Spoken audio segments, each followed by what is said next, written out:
പിതാവിന്റെയും പുത്രന്റെയും പരിശുദ്ധാത്മാവിന്റെയും നാമത്തിൽ ആമേൻ. അമ്മേ പരിശുദ്ധ അമ്മേ, അമ്മേ പരിശുദ്ധമേ, ദൈവമാതാവേ, കൃപാസനത്തിലൂടെ ഞങ്ങൾക്കും ഞങ്ങളുടെ ദേശത്തിനും അമ്മ മധ്യസ്ഥം തേടി തന്ന എല്ലാ അനുഗ്രഹങ്ങൾക്കും കൃപകൾക്കും ഞങ്ങളിപ്പോൾ ഹൃദയം നിറഞ്ഞ നന്ദി പറയുന്നു.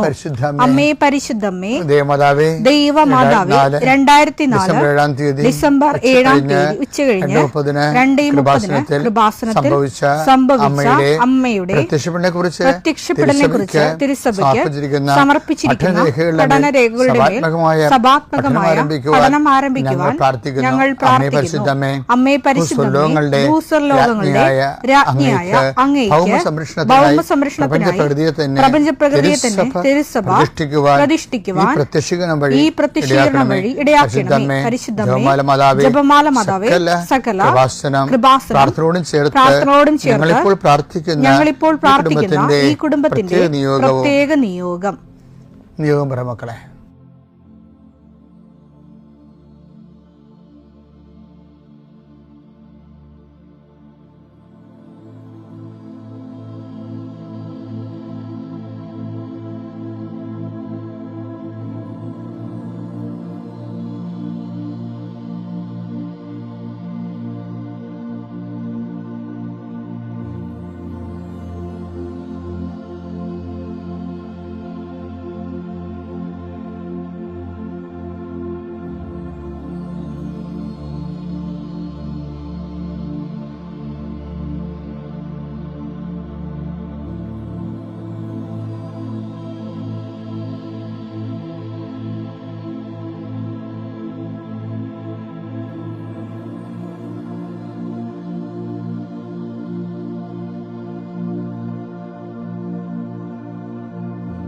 അമ്മയുടെ പ്രത്യക്ഷീകരണത്തിന്റെ ഈ അനുഗ്രഹവേളയിൽ ഞങ്ങൾക്ക് സാധിച്ചു തരുവാൻ കനിയണമേ. ആമേൻ. വിശ്വാസ പ്രമാണം.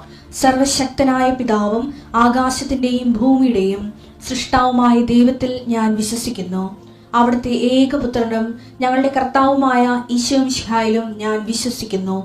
ഈ പുത്രൻ പരിശുദ്ധാത്മാവിനാൽ ഗർഭസ്ഥനായി കന്യകാമറിയത്തിൽ നിന്ന് പിറന്ന് പൊന്തിയോസ് പീലാത്തോസിന്റെ കാലത്ത് പീഡകൾ സഹിച്ച് കുരിശിൽ തറയ്ക്കപ്പെട്ട് മരിച്ച് അടക്കപ്പെട്ട് പാതാളങ്ങളിൽ ഇറങ്ങി മരിച്ചവരുടെ ഇടയിൽ നിന്ന് 3-ാം നാൾ ഉയർത്ത് സ്വർഗത്തിലേക്ക് എഴുന്നള്ളി സർവശക്തിയുള്ള പിതാവായ ദൈവത്തിന്റെ വലതുഭാഗത്തിരിക്കുന്നു. അവിടെ നിന്ന് ജീവിക്കുന്നവരെയും മരിച്ചവരെയും വിധിക്കുവാൻ വരുമെന്നും ഞാൻ വിശ്വസിക്കുന്നു. പരിശുദ്ധാത്മാവിലും ഞാൻ വിശ്വസിക്കുന്നു. വിശുദ്ധ കത്തോലിക്കാ സഭയിലും പുണ്യവാന്മാരുടെ ഐക്യത്തിലും പാപങ്ങളുടെ മോചനത്തിലും ശരീരത്തിന്റെ ഉയർപ്പിലും നിത്യമായ ജീവിതത്തിലും ഞാൻ വിശ്വസിക്കുന്നു. ആമേൻ. സുഖസ്ഥനായ ഞങ്ങളുടെ പിതാവേ, അങ്ങയുടെ നാമം പൂജിതമാകണമേ. അങ്ങയുടെ രാജ്യം വരണമേ. അങ്ങയുടെ തിരുമനസ് സ്വർഗത്തിലെ പോലെ ഭൂമിയിലും ആകണമേ.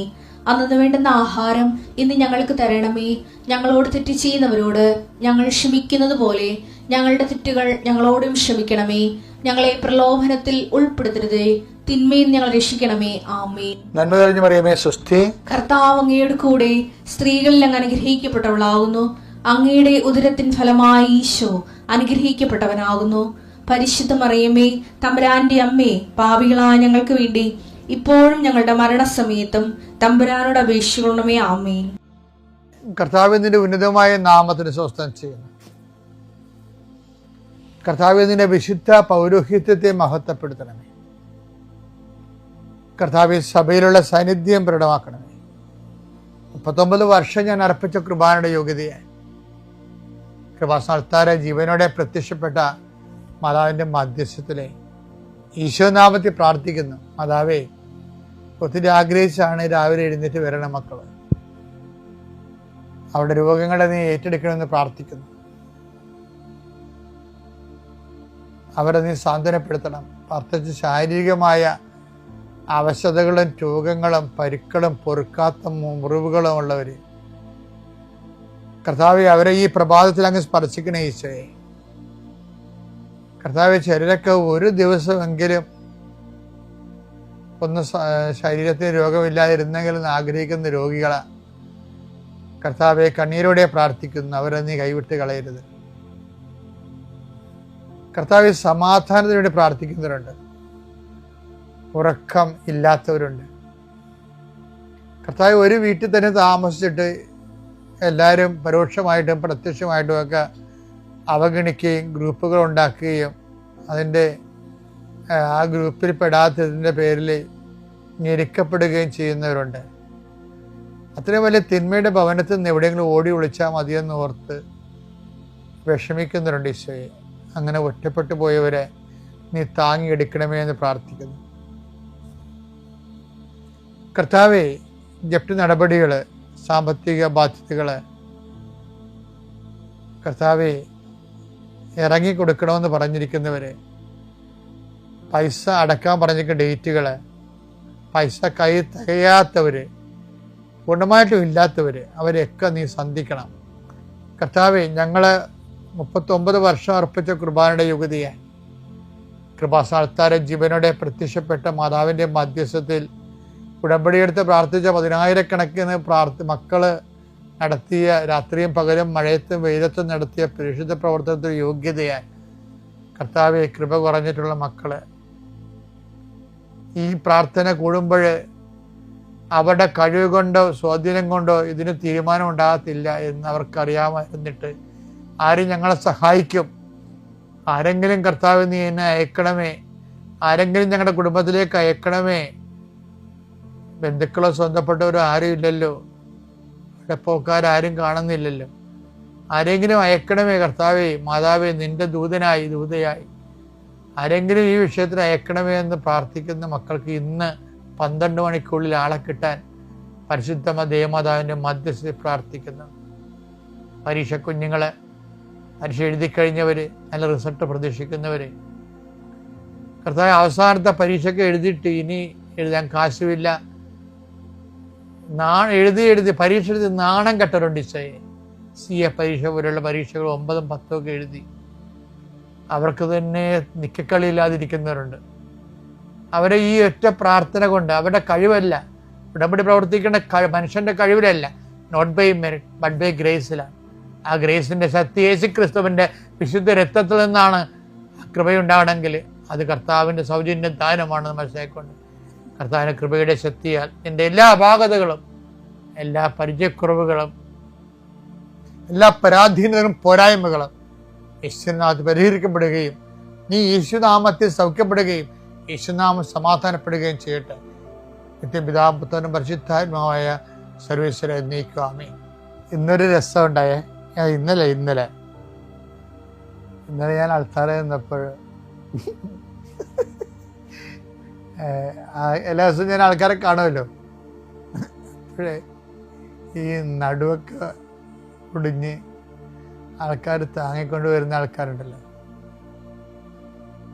അവരെ കണ്ടപ്പോൾ എനിക്ക് പ്രത്യേക കരുണ തോന്നിയവരോട് ഞാൻ അവരുടെ കാര്യം ആദ്യം സാധിച്ചു കൊടുത്തു. അവരെ കാര്യമായിട്ട് പരിഗണിച്ച് അവർ സൈത്ത് പൂശി ഈശോയുടെ നാമത്തിൽ പ്രാർത്ഥിച്ച് അവർ നിർത്തി കഷ്ടപ്പെടുത്താതെ പറഞ്ഞു വിട്ടു. അപ്പം എൻ്റെ ഉള്ളിൽ ചിരി വരുന്നുണ്ട്. അത് ഞാൻ എന്നെ തന്നെ ആക്ഷേപിച്ചതാണ് ശരിക്കും. കാര്യം ഈ കൃപാസനത്തിൽ ആൾത്താരുടെ തിരക്ക് കാരണം ഞാൻ എല്ലാവരും ഒരുപോലെയാണ് പരിഗണിച്ചു പോണത്. ചില ആൾക്കാരെ പ്രത്യേകിച്ച് അങ്ങനെ പരിഗണിക്കരുത്. കാര്യം വെച്ച് കഴിഞ്ഞാൽ വിഷയം എന്ന് പറഞ്ഞാലേ, നമുക്ക് കൃപാസനം ടോക്കിൻ്റെ തന്നെ ഒരു രീതി എന്ന് പറയുന്നത് എന്താണ്, കസ്റ്റമർ കെയർ ചെയ്യത്തില്ല ഞങ്ങളാരും. കൃപാസനത്തിൽ വന്ന് എനിക്ക് മനസ്സിലാവും, ഈ ബിസിനസ് സെൻറ്ററിലാണ് കസ്റ്റമർ കെയർ നടത്തുന്നത്. അപ്പോൾ ആ ചേട്ടാ ഇരിക്കു ചേട്ടാ, സുഖമാണോ ചേട്ടാ, വെള്ളം വേണം കുടിക്കാൻ, ആ പോണവരെ അവരെ പിന്തിരിഞ്ഞുകൊണ്ട് അവരെ പാമ്പർ ചെയ്തുകൊണ്ട് നടക്കും. ഇങ്ങനെ ഒരു കെയർ നിങ്ങൾക്ക് കൃപാസനത്തിൽ കിട്ടത്തില്ല, അറിയാമല്ലോ. പക്ഷെ അതിന് പകരം വേറെ ഒരു കെയർ കിട്ടും. അത് റഫായിട്ടുള്ള കെയറാണ്. എന്താണ് കാര്യം? കവനൻ കെയർ. കവനൻ്റെ കാര്യത്തിൽ ഞങ്ങളൊരു കോംപ്രമൈസ് ചെയ്യില്ല. ചില ആൾക്കാർ വന്ന് ചോദിക്കും,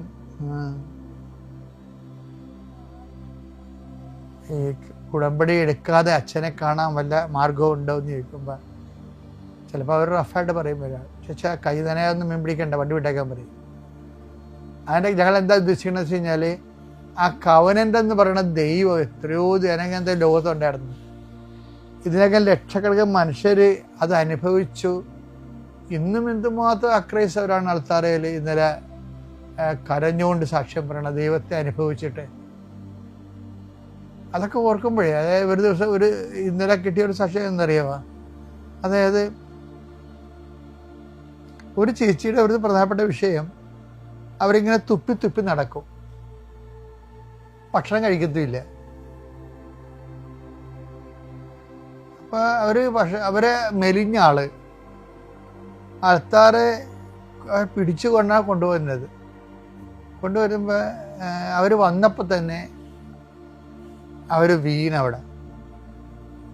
കഴിഞ്ഞ ശേഷം അവർക്ക് ബോധം വന്നപ്പോൾ, അതാ മാതാവിൻ്റെ തിരുസേന വന്നപ്പോൾ അവർ ബോധം വന്നപ്പോൾ അവർ ഭക്ഷണം കഴിക്കാൻ തുടങ്ങി. അവർ ഭക്ഷണം കഴിക്കേണ്ട അവരുടെ മകൾ കരഞ്ഞുപോയി. കാര്യം മാസങ്ങളായി അമ്മ ഭക്ഷണം കഴിച്ചിട്ട്. അപ്പം അമ്മ ആ കെട്ടഴിച്ച് വിട്ട്. പക്ഷെ എന്നാലും തുപ്പൽ മാറുന്നില്ല. അൾത്താരയിൽ അവർ വരുമ്പോൾ അവർക്ക് വേറെ എന്തോ അസുഖമൊക്കെ പറഞ്ഞ് അൾത്താര വരികയാണെങ്കിലും ഞാൻ സൈത്തെടുക്കുമ്പോൾ ഈശോ എന്നെ കൊണ്ട് അവിടെ തൊണ്ടയിൽ കുരിശിടാൻ പറഞ്ഞു. അങ്ങനെ ഞാൻ തൊണ്ടയിൽ കുരിശിട്ട്. അതോടുകൂടി അവിടെ തുപ്പൽ നിർത്തി. എത്രയോ വർഷങ്ങളുടെ തുപ്പലാണ് ഭക്ഷണം കഴിക്കാതെ. അപ്പം ഇത് കാണുമ്പോൾ ദൈവത്തിനെ അനുഭവിച്ച് കഴിയുമ്പോൾ ആ മകള് കരഞ്ഞുകൊണ്ടാണ് സാക്ഷ്യം പറയുന്നത്, കരഞ്ഞുകൊണ്ട്. അപ്പോൾ ഉടമ്പടി ഇതിനകം എത്രയോ ലക്ഷങ്ങൾ അത് യേശുവിനെ ആദ്യമായിട്ടും കണ്ടുമുട്ടുന്നവർ പോലും ദൈവത്തെ അനുഭവിക്കുക. അപ്പം ദൈവത്തെ അനുഭവിക്കുമ്പോൾ ഞങ്ങളെപ്പോഴും ചെയ്യണത് എന്താണ്? ഞങ്ങൾ കസ്റ്റമറിനെ കെയർ ചെയ്യത്തില്ല, പക്ഷെ കവനൻ്റെ കെയർ ചെയ്യും. ആദ്യം നിങ്ങൾ ദൈവരാജ്യത്തെയും അതിനെ നീതിയെയും കുറിച്ച് തന്നെ അന്വേഷിക്കുക. അതാണ് കവനൻ കെയർ എന്ന് പറയുന്നത്. മത്തായി 6:33 നിങ്ങൾ ആദ്യം അവിടുത്തെ രാജ്യവും അവിടുത്തെ നീതിയും അന്വേഷിക്കുക, അതോടൊപ്പം മറ്റുള്ളവയെല്ലാം നിങ്ങൾക്ക് ലഭിക്കും. കവനന്റെ കൃത്യവും വൃത്തിയായിട്ട് എടുക്കാൻ വേണ്ടി, അത് ജീവിക്കാൻ വേണ്ടി ഞങ്ങൾ അവരെ ഞങ്ങളെ ട്രെയിൻ ചെയ്യും. പിന്നെ കവനനെ തെറ്റിക്കുന്നവരോട് വളരെ ശാസനാപൂർവ്വം സംസാരിക്കും. അൾത്താരയിലേക്ക് ഞാൻ സംസാരിക്കാൻ കേട്ടത് നിങ്ങൾക്ക് മനസ്സിലാകും. കുർബാനയ്ക്ക് വളരെ കർക്കശമായിട്ട് സംസാരിക്കും. നിങ്ങൾ ആലപ്പുഴ വന്ന് പണി മേടിക്കരുത് തന്നെ ഞാൻ പറയും. എന്താ കാര്യം? ചില ആൾക്കാർക്ക് ക്രിസ്തുവിന് അനുഗ്രഹം വേണം, ക്രിസ്തുവിനെ വേണ്ടേ. അപ്പം ഞങ്ങൾ ദൈവമാണെങ്കിലും ക്രിസ്തുവിൻ്റെ കൂടെ അനുഗ്രഹം കൊടുക്കത്തുള്ളൂ. ഞങ്ങൾക്ക് ഏൽപ്പിച്ചിരിക്കുന്ന ജോലി അത് തന്നെയാണ്. അതുകൊണ്ട് ഞങ്ങളും ക്രിസ്തുവിൻ്റെ കൂടെ മാത്രമേ അനുഗ്രഹം കിട്ടാനുള്ള സാഹചര്യം ഉണ്ടാക്കത്തുള്ളൂ. അപ്പോൾ കസ്റ്റമർ കെയർ, കവനൻ കെയർ, അത് നിങ്ങളും അതുപോലെ തന്നെ ആയിരിക്കണം. നിലപാടിൻ്റെ കാര്യത്തിൽ ക്രിസ്തുവിനായിരിക്കണം ഒന്നാം സ്ഥാനം. എന്നാൽ പിന്നെ ക്രിസ്തു നിങ്ങളെ തിരിച്ചറിയും. അറിഞ്ഞു കഴിഞ്ഞാൽ പിന്നെ നിങ്ങളെ അനുഗ്രഹിക്കും. നാമത്തിന് സ്തുതി. മാതാവിനും ഈശോയ്ക്കും ഒത്തിരി ഒത്തിരി നന്ദി. എൻ്റെ പേര് ലിജി. ഞാൻ അങ്കമാലിയിലാണ് എൻ്റെ വീട്. ഞാൻ വർക്ക് ചെയ്യുന്നത് ഓസ്ട്രേലിയയിൽ വാഗയിലാണ്. എനിക്ക് 2023 നവംബറിൽ പെട്ടെന്നൊരു സർജറി വേണ്ടി വന്നു. ബവൽ ഒബ്സ്ട്രക്ഷൻ കാരണമായിരുന്നു. ആ സർജറിയുടെ റിസൾട്ട് വന്നത് പോസിറ്റീവ് ക്യാൻസർ എന്നായിരുന്നു. അപ്പോൾ ഭയങ്കര വിഷമമാകുകയും വീട്ടിലുള്ളവരോട് വിളിച്ചു പറയുകയും, അപ്പോൾ ചേച്ചി കൃപാസനം മാതാവിൻ്റെ അടുത്ത് എന്നും വരാറുണ്ടെന്നറിയാം, ചേച്ചിയോട് പ്രാർത്ഥിക്കണമെന്ന് പറഞ്ഞു. അതിനുശേഷം ഈ പോസിറ്റീവായ ക്യാൻസറിന് കീമോതെറാപ്പി വേണമെന്നും 12 സൈക്കിൾ 6 മാസത്തോളം കീമോതെറാപ്പി വേണമെന്നും പറഞ്ഞു. അപ്പോൾ ചേച്ചി പറഞ്ഞു പേടിക്കൊന്നും വേണ്ട, ചേച്ചി ഉടമ്പടി എടുക്കും. ചേച്ചി അതിനുശേഷം അയച്ചു തന്ന സാക്ഷ്യം കാണുകയും ജോസഫ് അച്ഛൻ്റെ ധ്യാനം ഞങ്ങൾ കുടുംബത്തോടൊപ്പം കേൾക്കുകയും മാതാവിനോട് ഞങ്ങൾക്ക് വിശ്വാസമുണ്ട്. ഞങ്ങൾ കൊന്ത ചെല്ലും, എന്നാലും ഇതൊരിച്ചിരി എല്ലാ കാര്യങ്ങളിലും നമ്മൾ പുറത്തൊക്കെ ആയിരിക്കുമ്പോൾ തിരക്കുണ്ട്, അതുണ്ട് ഇതുണ്ടെന്നൊക്കെ പറഞ്ഞുകൊണ്ട് ഒരിച്ചിരി കൊന്ത ചെല്ലാനൊക്കെ ബുദ്ധിമുട്ടുണ്ടായിരുന്നത് എല്ലാം മാറ്റിവെച്ച് ഒന്നിച്ചിരുന്ന് കൊന്ത ചെല്ലാനും പ്രാർത്ഥിക്കാനും തുടങ്ങി. അങ്ങനെ ഇത് ഹസ്ബൻഡിൻ്റെ പെങ്ങളാണ്. ചേച്ചിയാണ് കൃപാസനത്തിൽ വരികയും എന്നും പ്രാർത്ഥിക്കുകയും എല്ലാവരോടും മാതാവിനെക്കുറിച്ച് പറയുകയും ചെയ്യുമായിരുന്നു. ചേച്ചി ഉടമ്പടി എടുത്തു. എന്നിട്ട് ഞങ്ങളോട് പറഞ്ഞു, മാതാവ് കാത്തോളും, ഒരു കുഴപ്പമില്ല, പ്രാർത്ഥിക്കാമെന്ന് പറഞ്ഞു. ഞങ്ങളുടെ എനിക്ക് നല്ല വിശ്വാസമുണ്ടെന്ന് പറഞ്ഞു. അതിനുശേഷം ഫോളോ അപ്പ് ചെയ്ത് കീമോതെറാപ്പി കഴിഞ്ഞ് ഫോളോ അപ്പ് ചെയ്ത് പെറ്റ് സ്കാനിൽ അബ്ഡോമിനൽ മെറ്റസ്റ്റാസിസ് എന്ന റിസൾട്ടാണ് വന്നത്. ഓങ്കോളജിസ്റ്റ് പറഞ്ഞു, ഒന്നും ചെയ്യാനില്ല ചേച്ചി, ഇനി ട്രീറ്റ്മെൻ്റ് ഒന്നുമില്ല. നമ്മളൊരു ട്രീറ്റ്മെൻറ്റ് കഴിഞ്ഞതിന് ശേഷം വന്ന റിസൾട്ടാണിത്. ഒന്നും ചെയ്യാനില്ല, സർജറി ഒരു ഓപ്ഷനേ അല്ല. കൊളോണോസ്കോപ്പിക്ക് ആഴ്ച തന്നെ ഒരു ഡേറ്റ് ഉണ്ടായിരുന്നു. കൊളോണോസ്കോപ്പി ഒന്നും ചെയ്യേണ്ട ഒരു കാര്യമില്ല. കൊളോണോസ്കോപ്പി ചെയ്യാനുള്ള ഡോക്ടറെ കണ്ടിട്ട് പറയുക, ഒന്നും ചെയ്തിട്ടൊരു കാര്യമില്ല, അത് ക്യാൻസൽ ചെയ്തോ എന്ന് പറഞ്ഞു. അപ്പോൾ അത് ക്യാൻസൽ ചെയ്യാൻ വേണ്ടിയിട്ട് കൊളോണോസ്കോപ്പി ചെയ്യുന്ന ഡോക്ടറുടെ അടുത്ത് ചെന്ന് കഴിഞ്ഞപ്പം ഡോക്ടർ പറഞ്ഞു, ഇതുപോലത്തെ ഇതിന് മുന്നേ വന്നേക്കുന്ന ഒരു കേസ് സിഡ്നിയിൽ ഉള്ളൊരു ഡോക്ടറിന് റെഫർ ചെയ്തിട്ടുണ്ട്. ആ ഡോക്ടറുമായിട്ട് ഒന്ന് സംസാരിച്ചിട്ട് പറയാം, എന്തായാലും നമുക്ക് കൊളോണോസ്കോപ്പി ചെയ്യാമെന്ന് പറഞ്ഞു. അപ്പോൾ എന്നും പ്രാർത്ഥിക്കുകയും സാക്ഷ്യം കേൾക്കുകയും ചേച്ചി അയച്ചു തരുന്ന എല്ലാം കേൾക്കുകയും ഓസ്ട്രേലിയയിൽ വളരുന്ന പിള്ളേരോടൊപ്പം ഇരുന്ന് പ്രാർത്ഥിക്കുകയൊക്കെ ചെയ്തു. അപ്പോൾ അതിനുശേഷം ഈ കൊളോണോസ്കോപ്പി ചെയ്യുന്ന സമയത്ത് മാതാവിനോട് കൊന്ത ചൊല്ലിക്കൊണ്ട് അവിടെ ഇരുന്ന് മാതാവെ കാത്തോളണമേ എന്ന് പറഞ്ഞ് കൊന്ത പിടിച്ചുകൊണ്ടാണ് കൊളോണോസ്കോപ്പി പോയത്. ആ കൊളോണോസ്കോപ്പിയിൽ ആ ഡോക്ടറിന് സ്കോപ്പ് കയറ്റാൻ പറ്റിയില്ല. അത്രയേറെ മാസ് അബ്ഡോമിനലുള്ളതുകൊണ്ട് ബവൽ ചെറുതായി പോയതുകൊണ്ട് കയറ്റാൻ പറ്റിയില്ല എന്ന് പറഞ്ഞ് പെട്ടെന്ന് തന്നെ കേസ് സിഡ്നിയിലെ ഡോക്ടറിനെ റെഫർ ചെയ്യുകയും പെട്ടെന്ന് പിറ്റത്തെ ആഴ്ച തന്നെ ഡയഗ്നോസ്റ്റിക് ലാപ്രോസ്കോപ്പി ചെയ്തതിന് ശേഷം വലിയൊരു സർജറി വേണം, 10 മണിക്കൂറോളം നിൽക്കും. അതുവരെ ഇടയ്ക്ക് ഞാൻ ജോലിക്ക് പോകുന്നുണ്ടായിരുന്നു. ജോലിയൊക്കെ ഇത് ചെയ്യണം. എത്ര നാളത്തോട്ട് അതിന് റിക്കവറി ഉണ്ടാകുമെന്നൊന്നും അറിയില്ല. എല്ലാം ചെയ്യാമെന്ന് പറഞ്ഞാൽ എല്ലാം ചെയ്തു. ഡേറ്റ് പറയാം എന്ന് പറഞ്ഞു. അപ്പോൾ ചേച്ചിയോട് വീണ്ടും പറയുകയും ചേച്ചി ഇവിടെ വന്ന് പ്രാർത്ഥിക്കുകയും ഇതിനോടൊപ്പം തന്നെ ഞങ്ങൾക്ക് വേറൊരു പ്രതിസന്ധി ഉള്ളത്, ഈ ഞങ്ങൾ വർക്ക് ചെയ്യുന്നിടത്തു നിന്ന് 4 മണിക്കൂർ മാറി ഉള്ള സ്ഥലത്താണ് സർജറിക്ക് പോകേണ്ടത്. അപ്പോൾ പിള്ളേരെ ഞങ്ങൾക്ക് 18, 17, 13 വയസ്സുള്ള പിള്ളേരാണ്. പിള്ളേരെ എവിടെയാക്കുമെന്നൊരു വിഷമമുണ്ട്. മാതാവിനോട് മുറുകെ പ്രാർത്ഥിച്ചുകൊണ്ട് ചോദിച്ചു കഴിഞ്ഞപ്പം ചേച്ചി പെട്ടെന്ന് തന്നെ അവിടേക്ക് വരാമെന്ന് പറയുകയും എല്ലാ വിസയും പെട്ടെന്ന് ആയി കിട്ടുകയും ചെയ്തു. ചേച്ചി വന്നപ്പോൾ ചേച്ചി ഉടമ്പടിയുടെ തൈലവും എല്ലാം കൊണ്ടുവന്നിട്ടുണ്ടായിരുന്നു. പ്രാർത്ഥനാ പുസ്തകവും തിരിയും എല്ലാം കൊണ്ടുവന്നിട്ടുണ്ടായിരുന്നു. ഞങ്ങളെല്ലാവരും എല്ലാ ദിവസവും പ്രാർത്ഥിക്കുകയും വയറിൽ തൈലം പുരട്ടി പ്രാർത്ഥിക്കുകയും വിശ്വാസ പ്രമാണം ചെല്ലുകയും എല്ലാം ചെയ്തുകൊണ്ടിരുന്നു. പക്ഷേ ഡേറ്റ് കിട്ടിയില്ല. സർജറിക്കുള്ള ഡേറ്റ് പെട്ടെന്നൊന്നും കിട്ടിയില്ല. ഓഗസ്റ്റ് 2024 പകുതിയോടെയാണ് ഡയഗ്നോസ്റ്റിക് ടാപ്പ് ചെയ്തത്. അതിനുശേഷം ഡേറ്റ് കിട്ടാതെ ഇങ്ങനെ വിഷമിച്ചു. ഇത് പെട്ടെന്ന് ഒരു ഫുൾ കോഴ്സ് 12 കീമോതെറാപ്പി കഴിഞ്ഞിട്ടും ഇങ്ങനെ വന്നതുകൊണ്ട് പെട്ടെന്ന് തന്നെ ഇനി എങ്ങോട്ടൊക്കെയാണ് ഇത് പോകുന്നത്, മാതാവെ രക്ഷിക്കണേന്ന് എന്നും വിളിച്ച് പ്രാർത്ഥിച്ചു. അങ്ങനെ ഒരു ചേച്ചി വന്നതിന് ശേഷം ഹസ്ബൻഡ് ഉടമ്പടി എടുത്തുവന്ന് അവർ തമ്മിലുള്ള ഒരു സംസാരത്തിൽ നിന്ന് ഞാൻ കേൾക്കുകയും ഹസ്ബൻഡ് ഉടമ്പടി എടുത്തതിനാണ് സപ്പോർട്ട് ചെയ്യാൻ വേണ്ടിയിട്ട് എല്ലാവരുടെയും ദുഃഖം ആണല്ലോ എന്നോർത്ത് ഞാനും ഉടമ്പടി എടുക്കുകയും ഓൺലൈൻ ഉടമ്പടി എടുക്കുകയും ചെയ്തു.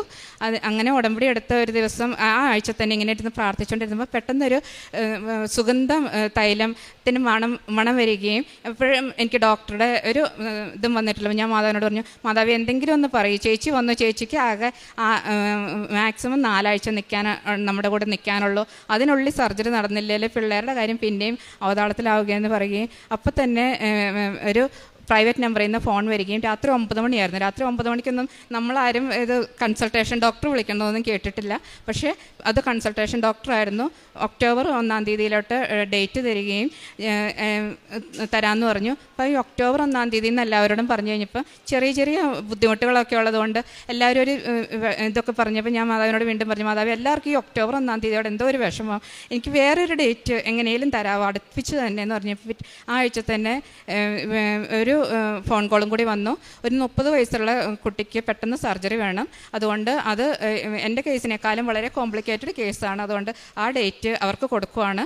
ഒക്ടോബർ 10 ചെയ്തു എന്ന് പറഞ്ഞു. അപ്പോൾ എനിക്ക് മാതാവിനോട് ഞാൻ ഒത്തിരി നന്ദി പറഞ്ഞു.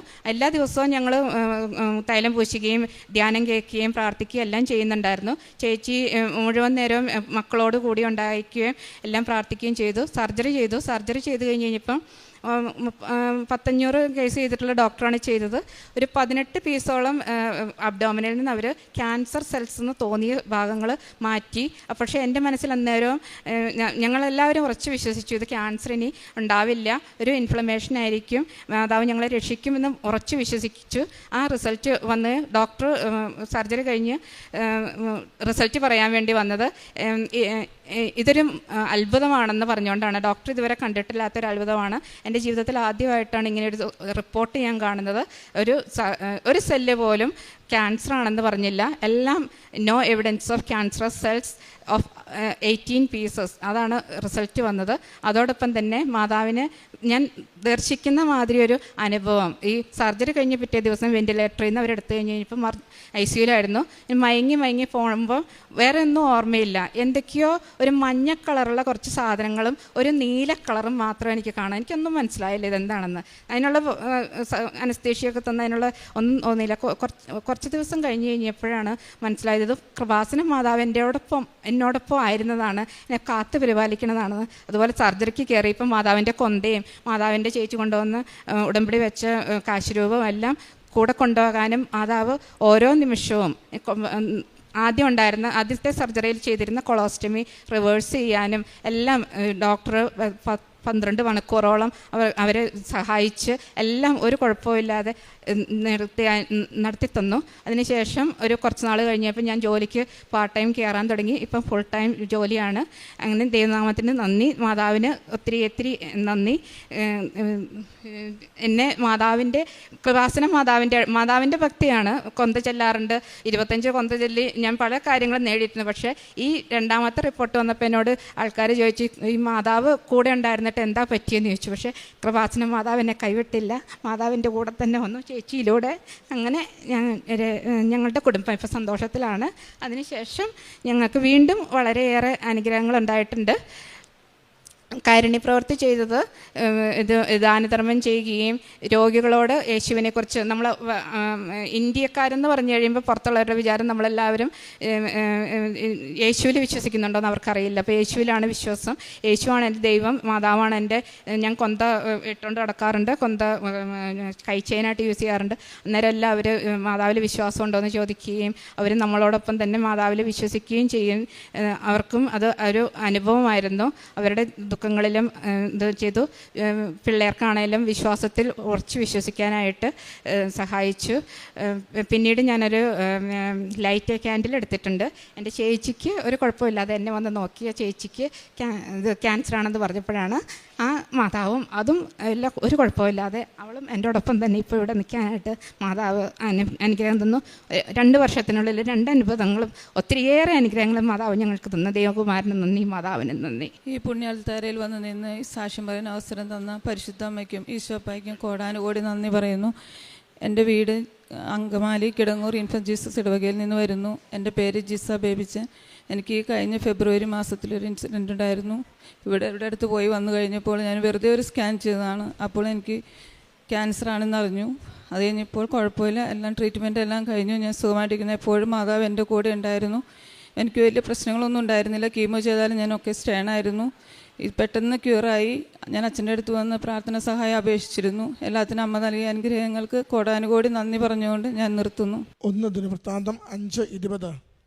ദൈവത്തിൽ വിശ്വാസമർപ്പിക്കുകയും അവിടുത്തെ വിളിച്ചപേക്ഷിക്കുകയും ചെയ്തപ്പോൾ അവിടുന്ന് അവരുടെ പ്രാർത്ഥന കേട്ടു. ലിജി എന്ന ഈ സഹോദരിയും ജസി എന്ന സഹോദരിയും അമ്മ മാതാവിൻ്റെ ശക്തമായ സംരക്ഷണയിൽ ഈ മക്കൾക്ക് ലഭിച്ച വലിയ രോഗസൗഖ്യത്തെ സന്തോഷത്തോടുകൂടി ഈ എൽത്താരയിൽ സാക്ഷ്യപ്പെടുത്തുകയാണ്. ലിജിയുടെ രോഗക്ലേശങ്ങളെക്കുറിച്ചാണ് നമ്മൾ കേട്ടത്. ആദ്യം ഒരു പരിശോധനയിൽ ക്യാൻസർ ഉണ്ടെന്ന് പറഞ്ഞുകൊണ്ട് ചികിത്സ തുടങ്ങുന്ന വ്യക്തി പിന്നീട് വല്ലാത്ത വിധത്തിൽ കൂടിപ്പോകുന്ന സാഹചര്യങ്ങൾ, അത് സഹോദരി സൂചിപ്പിച്ചു. 18 സാമ്പിളുകൾ 18 ഇൻറ്റേർണൽ ഓർഗൻസിൽ നിന്നായിട്ട് കളക്ട് ചെയ്തുകൊണ്ട് അത് ക്യാൻസറസ് എന്ന് ഉറപ്പിച്ചുകൊണ്ടാണ് ഡോക്ടർമാർ മുന്നോട്ട് പോകുന്നത്. ഏറ്റവും ആധുനികമായ രീതിയിലുള്ള ഓപ്പറേഷൻ, ഏറ്റവും പ്രാപ്തിയുള്ള ഡോക്ടർ, പുള്ളി ഏറ്റവും ക്രിട്ടിക്കലായിട്ടുള്ള 500 സർജറി ചെയ്ത വിദഗ്ധൻ. അദ്ദേഹം ഈ സർജറി ചെയ്യുന്ന സമയം മുഴുവനും അധികമൊന്നും പ്രതീക്ഷ വേണ്ട എന്നതാണ് ശരിക്കും ഇവർക്ക് കൈമാറിയിരുന്ന മുഴുവൻ സന്ദേശവും. സഹോദരി പറയുന്നുണ്ട്, ഓസ്ട്രേലിയയിലായിരിക്കുമ്പോൾ ഇവിടെ കൂടെയുള്ള മൂത്ത ചേച്ചിയാണ് ഉടമ്പടി എടുക്കുന്നത്. ചേച്ചിയാണ് പിന്നീട് നാട്ടിൽ നിന്ന് അങ്ങോട്ടേക്ക് സഹോദരിയെ ശുശ്രൂഷിക്കുവാൻ പോകുന്നത്. നേർച്ച വസ്തുക്കളെല്ലാം നിരന്തരം കൊടുത്തുകൊണ്ട് പൂർണ്ണമായ ശരണത്തിലും വിശ്വാസത്തിലും അമ്മയുടെ തിരുനടയിൽ പ്രാർത്ഥിച്ചു കൊണ്ടിരുന്നു. ചേച്ചിയെ കൊണ്ട് ഓൺലൈൻ ഉടമ്പടി എടുപ്പിച്ചു.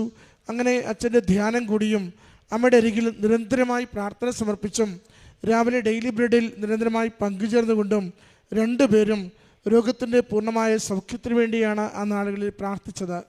എല്ലാവരും ക്യാൻസർ എന്ന് ഉറപ്പിച്ച വളരെ ഗുരുതരമായി 13 മണിക്കൂറോളം 10 മണിക്കൂറിലേറെ ഓപ്പറേഷൻ ചെയ്ത കേസാണിത്. ആ കേസിലാണ് ഡോക്ടർ തന്നെ തിരികെ വന്ന് അത്ഭുതത്തോടുകൂടി ഈ രോഗിയോട്, ലിജിയോട് പറയുന്നത്, എൻ്റെ ഇത്രയും നാളുള്ള ഈ വൈദ്യ ജീവിതത്തിൽ ഇതാദ്യത്തെ ഒരു അനുഭവമാണ്. ഇത്രയും ഉറപ്പിച്ച് ചെയ്തൊരു ഓപ്പറേഷൻ ഒരു കുഴപ്പവുമില്ലാതെ ക്യാൻസറസിൻ്റെ ഒരു സെല്ല് പോലും ഇല്ലെന്ന് എല്ലാ സാമ്പിളും 18 സാമ്പിളും ഒരുപോലെ പറഞ്ഞുകൊണ്ട് റിപ്പോർട്ട് കിട്ടുന്നത്. എന്നിട്ട് ലിജി പറയുന്നുണ്ട്, എന്നിട്ട് ചോദ്യം, നിങ്ങൾ എവിടെയാണ് ആശ്രയിച്ചത്, എന്താ നിങ്ങൾ ചെയ്തുകൊണ്ടിരുന്നത്? ഉടനെ ലിജി കൃപാസനം പ്രാർത്ഥനാ പുസ്തകം കാണിക്കുമ്പോൾ ഡോക്ടർ അതിൻ്റെ പ്രഘുവശം ഇംഗ്ലീഷിൽ എഴുതിയിരുന്നത് മൊത്തം വായിച്ചുകൊണ്ട് അത് ഗുഡെന്നും അത് അമേസിംഗ് എന്നും പറഞ്ഞുകൊണ്ട് അതിനെ അപ്രീഷിയേറ്റ് ചെയ്തത് കൃത്യമായി ലിജി സൂചിപ്പിക്കുന്നുണ്ടായിരുന്നു. ഇത് നമുക്ക് മാനുഷികമായ ബുദ്ധിയിൽ ജീവിതം തന്നെ ഏറ്റവും ഗുരുതരമായി, ദയനീയമായി, രോഗം കൊണ്ട് മുന്നോട്ട് യാത്രയില്ലാത്ത വിധം ജീവിതം ദുസ്സഹമായി തീരുമ്പോഴും അമ്മയുടെ കരങ്ങളിലേക്ക് ഏൽപ്പിച്ചു കൊടുത്ത് ഉടമ്പടി തൈലം പൂശി പ്രാർത്ഥിച്ച് ഉടമ്പടി ഉപ്പ് ഉള്ളിൽ ആഹരിച്ചുകൊണ്ട് കൃത്യമായി അമ്മയുടെ കരങ്ങളിലേക്ക് എൻ്റെ കർത്താവിൻ്റെ തിരുരക്തത്തിന് സൗഖ്യപ്പെടുത്തുവാനാവാത്തതായി ഒന്നുമില്ല, എൻ്റെ അമ്മ മാതാവിന് അറിയാത്തതായി ഒന്നുമില്ല, ഈ ലോകത്തിൽ ആരെന്ത് ചെയ്യുന്നുവോ അതിനപ്പുറം എൻ്റെ ഈശോയെ കൊണ്ട് ചെയ്തു തരുവാൻ എൻ്റെ അമ്മ മാതാവിന് സാധിക്കുമെന്ന പൂർണ്ണമായ ശരണവും വിശ്വാസവുമാണ് ജീവിതം ദയനീയമായി രോഗക്കിടക്കയിലായ നാളുകളിൽ ഈ സഹോദരിയെ കൃപാസന മാതാവിൽ ശരണപ്പെട്ട് പ്രാർത്ഥിക്കുവാനും ആ ചികിത്സയുടെ മുഴുവൻ നാളുകളിലും അമ്മയോട് ചേർന്നുകൊണ്ട് ഈ ക്യാൻസർ എന്ന രോഗത്തിൽ നിന്ന് പൂർണ്ണമായ സൗഖ്യം ഒരു സിമ്പിൾ എലമെൻ്റ് പോലും ഇല്ലാതെ സഹായിക്കണമെന്ന് കരുതി പ്രാർത്ഥിച്ച് അത് അനുഗ്രഹവും സൗഖ്യവുമായി തീർന്നതിനെ ഈ അൾത്താരയിൽ സാക്ഷ്യപ്പെടുത്തുന്നത്. പ്രിയമുള്ളവരെ, നാം അമ്മയുടെ അരികിലേക്ക് എത്ര വലിയ ഭാരത്തോടും എത്ര വലിയ തകർച്ചയോടും തീരാവ്യാധിയോടും കൂടിയാണ് വരുന്നതെങ്കിലും അമ്മയുടെ കരങ്ങളിൽ ശരണപ്പെട്ട് ഏൽപ്പിച്ചു കൊടുക്കുകയും വിശ്വസിച്ച് പ്രാർത്ഥിക്കുകയും നമുക്ക് ഉപകാരപ്പെടും, അനുഗ്രഹമാകുമെന്ന ബോധ്യത്തോടു കൂടി നേർച്ച വസ്തുക്കൾ ഉപയോഗിക്കുകയും ചെയ്താൽ അമ്മ മാതാവ്, പ്രത്യക്ഷീകരണ മാതാവ്, അമ്മയുടെ പ്രത്യക്ഷീകരണത്തിൻ്റെ കൃപയാൽ ഈശോയുടെ കരങ്ങളിലേക്ക് നമ്മളെ ഏൽപ്പിച്ചു കൊടുത്ത് ലോകത്തിന് മനസ്സിലാവാത്തത് ദൈവത്തിൻ്റെ വലിയ പ്രവൃത്തികൾ, മരണത്തിൽ നിന്ന് ജീവനിലേക്ക് ലാസറിനെ ഉയർപ്പിച്ചവൻ, തളർവാദ രോഗിയുടെ കാലുകൾക്ക് കുതിപ്പ് കൊടുത്തവൻ, നമ്മുടെ ജീവിതത്തിനും പുതിയ പ്രഭാതം, പുതിയ പ്രകാശം, പുതിയ കരുത്ത് നൽകിക്കൊണ്ട് ഞാൻ കൂടെയുണ്ട് എന്ന് നമ്മളോട് സംസാരിച്ചു കൊണ്ടിരിക്കും. അതിൻ്റെ സാക്ഷ്യമാണ് ഈ കുടുംബം ഈ അൾത്താരയിൽ പങ്കുവെച്ചത്. ഈ വലിയ രോഗസൗഖ്യത്തിന് ദൈവനാമത്തെ മഹത്വപ്പെടുത്തുവാൻ ഈ സഹോദരിയുടെ ക്ലേശകാലത്ത് ദൈവം നൽകിയ വലിയ അനുഭവങ്ങൾക്ക് അമ്മ മാതാവിനും തിരുക്കുമാരനും നന്ദി പറഞ്ഞുകൊണ്ട് കരങ്ങളടിച്ച് ഈ സാക്ഷ്യം നമുക്ക് യേശുവേ സ്തുതി. ദൈവമഹത്വത്തിനായി പരിശുദ്ധ അമ്മയുടെ മധ്യസ്ഥയാൽ ഈശോയിലൂടെ എനിക്ക് ലഭിച്ച അനുഗ്രഹങ്ങളെക്കുറിച്ചാണ് ഞാനിന്നിവിടെ സാക്ഷ്യപ്പെടുത്തുന്നത്. എൻ്റെ പേര് ഷിബു ചെറിയാൻ. ഞാൻ കാഞ്ഞിരപ്പള്ളി കത്തീഡ്രൽ ഇടവകാംഗമാണ്. ഇതെൻ്റെ വൈഫ് രമ്യ. ഞാൻ 2025 ഏപ്രിൽ 29 ഉടമ്പടി എടുക്കുന്നത്. എൻ്റെ ബന്ധുക്കളിൽ നിന്ന് അറിഞ്ഞാണ് ഞാൻ ഇവിടെ കൃപാസനത്തെക്കുറിച്ച് അറിയുകയും 2019 മുതൽ ഞാനിവിടെ വന്ന് മാതാവിൻ്റെ മാധ്യസ്ഥം യാചിച്ച് പ്രാർത്ഥിക്കുകയും ചെയ്യാറുണ്ട്. ഞാനിത് 2 പ്രാവശ്യം ഉടമ്പടി ഇത് കഴിഞ്ഞ് പുതുക്കിയിട്ടുണ്ട്. എനിക്ക് ഉടമ്പടിയിൽ നിയോഗമായി വെച്ചതിൽ ആദ്യമായി ലഭിച്ച അനുഗ്രഹം എൻ്റെ രോഗസൗഖ്യമാണ്. 2024 ജൂലൈ ലാസ്റ്റ് വീക്കിൽ എനിക്കൊരു ഒരാഴ്ചയോളം നീണ്ടു നിൽക്കുന്ന പനി ഉണ്ടാവുകയും ആ പനിക്ക് ശേഷം എൻ്റെ സ്മെല്ലും ടേസ്റ്റും പൂർണ്ണമായും നഷ്ടപ്പെടുകയും ചെയ്തു. 3 മാസത്തോളം വെയിറ്റ് ചെയ്തിട്ടും യാതൊരു പ്രോഗ്രസ്സും ഉണ്ടായില്ല. ഞാൻ പല ഡോക്ടേഴ്സിനെ മാറി മാറി കാണുകയും പല വിധത്തിലുള്ള നേസൽ സ്പ്രേസും പല മെഡിസിൻസും ടാബ്ലറ്റ്സും യൂസ് ചെയ്യുകയും ചെയ്തു. എന്നാൽ യാതൊരുവിധ ഇമ്പ്രൂവ്മെൻറ്റ്സും ഉണ്ടായില്ല.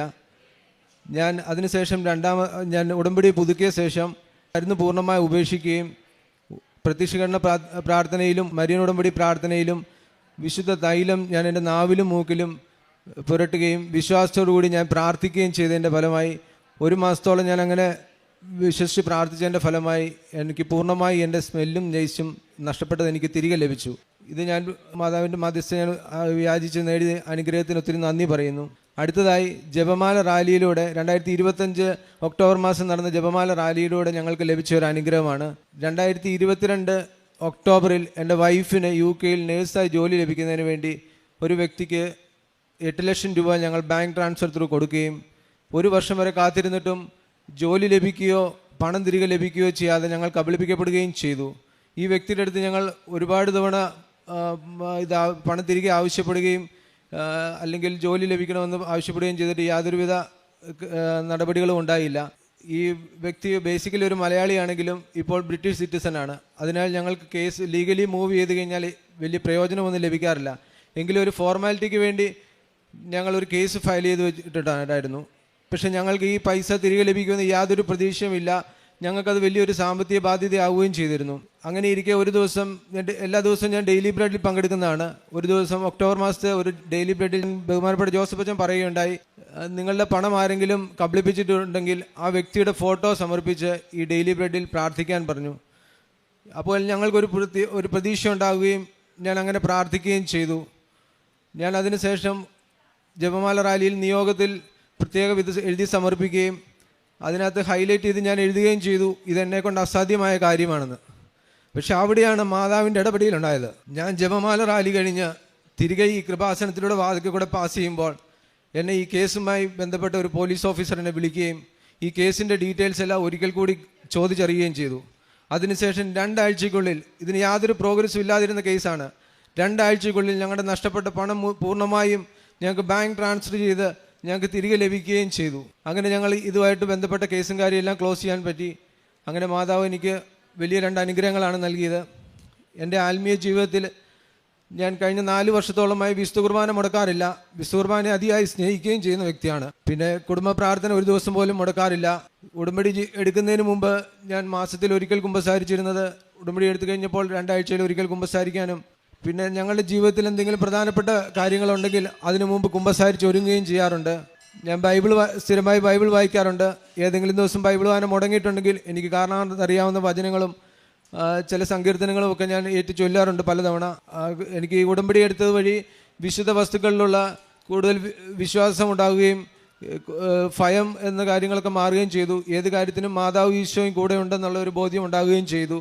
നമുക്ക് ഇച്ചിരി കാലതാമസങ്ങളുണ്ടായാലും ഏതൊരു കാര്യങ്ങളും മാതാവിൻ്റെ മധ്യസ്ഥയാൽ നമ്മൾ സമർപ്പിച്ചാൽ അത് നമുക്ക് സാധിച്ചു കിട്ടുമെന്ന ഒരു ബോധ്യമുണ്ടായി.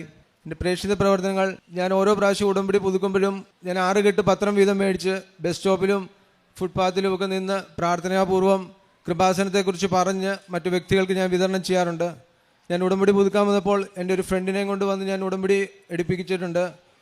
പിന്നെ ഞാൻ ഡെയിലി ബ്രെഡ് പ്രെയർ എല്ലാ ദിവസവും പങ്കെടുക്കുകയും വാട്സപ്പ് വഴി ഞാൻ 125 പേർക്കോളം ഡെയിലി ഷെയർ ചെയ്യുകയും ചെയ്യാറുണ്ട്.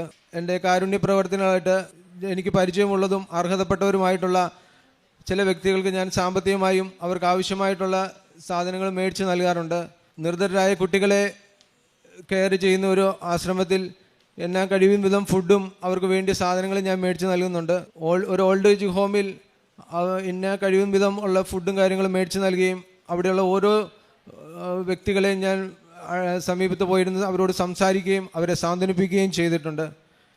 ഇത്രയേറെ നൽകി എന്നെ എൻ്റെ കുടുംബത്തെ അനുഗ്രഹിച്ച പരിശുദ്ധ അമ്മയ്ക്കും ഈശോയ്ക്കും ഒരിക്കൽ കൂടി നന്ദി പറഞ്ഞുകൊണ്ട് ദൈവത്തെ മഹത്വപ്പെടുത്തുന്നു. സങ്കീർത്തനങ്ങൾ 119, 151 മുതൽ 53 വരെ തിരുവചനങ്ങൾ. കർത്താവേ, അവിടുന്ന് സമീപസ്ഥനാണ്, അവിടുത്തെ കൽപ്പനകൾ സത്യമാണ്, അങ്ങയുടെ കൽപ്പനകൾ ശാശ്വതമാണെന്ന് പണ്ടേ ഞാൻ അറിഞ്ഞിരിക്കുന്നു. എൻ്റെ സഹനങ്ങൾ കണ്ട് എന്നെ മോചിപ്പിക്കണമേ, എന്തെന്നാൽ ഞാൻ അങ്ങയുടെ നിയമം മറക്കുന്നില്ല. ഷിബു ചെറിയാൻ എന്ന ഈ സഹോദരൻ എൻ്റെ ഉടമ്പടി ജീവിതത്തിലെ 2 ഗൗരവമുള്ള ജീവിതാനുഭവങ്ങളെ അമ്മയുടെ തിരുനടയിൽ സന്തോഷത്തോടെ സാക്ഷ്യപ്പെടുത്തുകയാണ്. ആദ്യം സഹോദരന് രുചിയും മണവും പോയ ഒരു പ്രത്യേകമായ ശാരീരിക ക്ലേശാവസ്ഥയിലൂടെ കടന്നുപോയപ്പോൾ അമ്മ മാതാവിൻ്റെ ഉടമ്പടി നേർച്ചവസ്തുക്കളുടെ ഉപയോഗത്തിലൂടെ നിരന്തരമായ പ്രാർത്ഥനയിലൂടെ അത് പൂർണ്ണമായി തിരികെ ലഭിച്ചതിനെയാണ് സന്തോഷത്തോടെ സാക്ഷ്യപ്പെടുത്തിയത്. രണ്ടാമത്തത്, ഏറെ വർഷങ്ങൾക്ക് മുമ്പ് പണം കൊടുത്ത് തിരികെ കിട്ടാതെ ആ വ്യക്തി UK പൗരത്വം നേടുകയും അതിൻ്റെ ലീഗൽ മാറ്റേഴ്സ് പോലും ഏറെ ക്ലേശകരമായി തീരുകയും ചെയ്ത സാഹചര്യത്തിൽ കുടുംബം ഏറെ സാമ്പത്തിക ഞെരുക്കത്തിലൂടെ കടന്നുപോയ അവസരത്തിൽ അമ്മയുടെ കരങ്ങളിലേക്ക് നിയോഗം കൊടുത്ത് ശക്തമായി പ്രാർത്ഥിച്ചതിൻ്റെ സാക്ഷ്യമാണ് പങ്കുവെച്ചത്. വളരെ പ്രത്യേകിച്ച് അഖണ്ഡ ജപമാല റാലിയിൽ അമ്മയുടെ കരങ്ങളിൽ ഈ നിയോഗം സമർപ്പിച്ച് പ്രാർത്ഥിച്ചു. വാതിലുകളൊക്കെ അടഞ്ഞ് ഇനി യാതൊരു തരത്തിലും പണം തിരികെ കിട്ടില്ലെന്ന് ഏതാണ്ട് ഉറപ്പിച്ച അവസരത്തിലാണ് അമ്മയുടെ കരങ്ങളിലേക്ക് ഈ വിഷയം കൊടുത്ത് ആ ജപമാല റാലിയിൽ കുടുംബം പങ്കുചേരുന്നതെന്ന് സൂചിപ്പിക്കുന്നുണ്ട്. മകൻ പറയുന്നത്, ആ റാലി പൂർത്തിയാക്കി തിരികെ കൃപാസനം നടവരെ എത്തുമ്പോൾ തന്നെയാണ് വീണ്ടും പോലീസ് ഉദ്യോഗസ്ഥർ വിളിച്ച് ഡീറ്റെയിൽസ് അയക്കുവാനും ഏറെ നാളുകൾ യാതൊരു വഴിയും തെളിയാതെ ഇരുന്ന വിഷയം 2 ആഴ്ചക്കുള്ളിൽ മുഴുവൻ പണവും തിരിച്ചു കിട്ടുന്ന വിധത്തിൽ എല്ലാ കാര്യങ്ങളും അമ്മ മാതാവ് ക്രമീകരിച്ച് കൊടുത്തതെന്ന്. പ്രിയമുള്ളവരെ, നമുക്ക് ഉടമ്പടിയിൽ എപ്പോഴും അസാധ്യമെന്ന് കരുതുന്ന കാര്യങ്ങളാണ് നിയോഗങ്ങളായി സമർപ്പിക്കുന്നത്. ജോസഫച്ചൻ എപ്പോഴും പറയും, ചെറിയ കാര്യങ്ങളൊന്നും നിങ്ങൾ നിയോഗമായി എഴുതി വെക്കരുത്. കാരണം അത് കഴിവുകൊണ്ട് കിട്ടി, അത് എൻ്റെ പരിശ്രമം കൊണ്ട് നേടി, പണം കൊണ്ട് നേടി, അങ്ങനെയൊക്കെ നമുക്ക് ചിന്തകളുണ്ടാകാൻ സാധ്യതയേറെയാണ്. ദൈവനാമത്തെ മഹത്വപ്പെടുത്താതെ നമ്മുടെ കഴിവായി നാം അതിനെ പരിഗണിക്കാറുണ്ട്.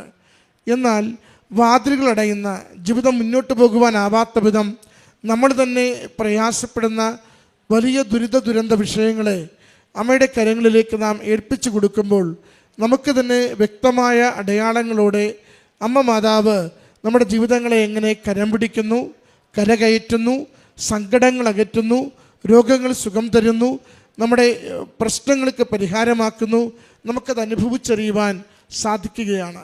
സഹോദരൻ ഈ സാക്ഷ്യപ്പെടുത്തിയ 2 മേഖലകളിലും അത് മറ്റു രീതികളിലൊന്നും തിരിച്ചെടുക്കുവാനാവില്ല എന്നറിയുമ്പോഴാണ് ഈ സാക്ഷ്യത്തിൻ്റെ പ്രസക്തിയേറുന്നത്.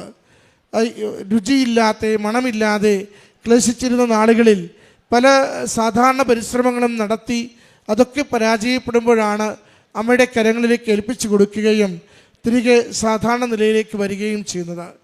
രണ്ടാമത്തത്, ആ പണം ഒരിക്കലും കിട്ടില്ലെന്ന് ഏതാണ്ട് എഴുതി ഉറപ്പിച്ചു നിൽക്കുന്ന സമയത്താണ്, ഒരു കോടതി വ്യവഹാരം പോലും അസാധ്യമായി നിൽക്കുന്ന സമയത്താണ് അമ്മ മാതാവ്, സഞ്ചാരി മാതാവ്, സമയച്ചുരുക്കത്തിൻ്റെ അമ്മ വേഗത്തിൽ ഇടപെട്ടുകൊണ്ട് എല്ലാ കുരുക്കുകളും പണം തരുവാൻ വേണ്ടിയുള്ള മനസ്സുരുക്കവും ഒക്കെ കൊടുത്തുകൊണ്ട് ആ കുടുംബത്തിൻ്റെ പ്രശ്നങ്ങൾ പരിഹരിക്കുകയും വളരെ ചുരുങ്ങിയ നാളുകൾ 2 ആഴ്ചക്കുള്ളിൽ ഏറെ നാളായി ഒന്നും നടക്കാതിരുന്നത് കുടുംബത്തിന് അനുഗ്രഹമായി അനുവദിച്ചു കൊടുക്കുകയും ചെയ്യുന്നത്. ഉടമ്പടിയിലൂടെ സഹോദരന് വന്ന വലിയ മാറ്റമാണ് ഏറെ പ്രത്യേകതയുള്ളത്. സഹോദരൻ പറഞ്ഞു, എടുത്ത കാലം മുതൽ തുടർച്ചയായി ദിവ്യബലിയിൽ പങ്കുചേരുന്നു. ദിവ്യബലിയിൽ പങ്കുചേരുക എനിക്കേറെ ഇഷ്ടമുള്ള ഒരു കാര്യവുമാണ്. ഒരു കുർബാന കൂടുക എന്നതിലല്ല, മറിച്ച് എൻ്റെ കർത്താവിൻ്റെ പീഡാസകര മരണ ഉത്ഥാനത്തോടൊപ്പം എൻ്റെ ജീവിതത്തെ ചേർത്ത് വെച്ച്, എൻ്റെ ഞെരുക്കങ്ങളെ ചേർത്ത് വെച്ച് കർത്താവിൻ്റെ മഹത്വം ദർശിക്കുവാൻ പറ്റും വിധം എൻ്റെ ജീവിതത്തെ ഒരുക്കി നിർത്തുവാൻ ഞാൻ എപ്പോഴും ശ്രദ്ധിക്കുന്നുണ്ട്. അതാണ് 2 ആഴ്ചയിലൊരിക്കലെ കുമ്പസാരത്തിനും സഹോദരൻ സൂചിപ്പിക്കുന്നത്. പ്രിയമുള്ളവരെ, ഉടമ്പടി ജീവിതം നമ്മളെ വിശ്വാസത്തിൽ കൂടുതൽ ഉറപ്പിച്ചുകൊണ്ട് വിശ്വസ്തതയുള്ള ജീവിതം നയിക്കുവാൻ നിരന്തരം സഹായിച്ചുകൊണ്ട് നമുക്ക് സ്വയമേവ സാധിക്കാത്ത എല്ലാ ജീവിത വിഷയങ്ങൾക്ക് മേലും ദൈവിക ഇടപെടലിൽ നമ്മൾ അനുഗ്രഹം പ്രാപിക്കുമെന്ന ബോധ്യത്തിലേക്കാണ് നമ്മളെ നയിക്കുക. അതിൻ്റെ സാക്ഷ്യമാണ് ഈ കുടുംബം അൾത്താരയിൽ പങ്കുവെച്ചത്. ഈ കുടുംബത്തിന് ലഭിച്ച എല്ലാ നന്മകൾക്കും അനുഗ്രഹങ്ങൾക്കും അമ്മ മാതാവിനും തിരുക്കുമാരനും നന്ദി പറഞ്ഞുകൊണ്ട് കരങ്ങളടിച്ച് ഈ സാക്ഷ്യം സമർപ്പിക്കാം.